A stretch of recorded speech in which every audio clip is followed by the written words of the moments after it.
மாறி போன போதும் இது தேர் போகும் வீதி.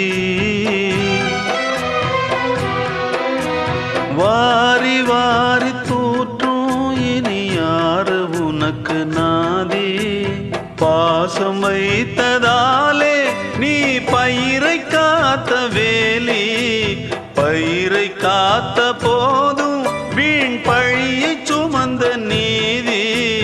சாமி வந்து கேட்டிடுமா, வீண் பழியை தீர்த்திடுமா.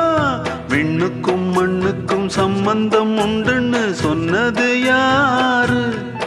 அது மன்னவன் பேரு. அந்த வானத்தை போல மனம் படைச்ச மன்னவனே, பனி துளிய போல குணம் படைச்ச தென்னவனே.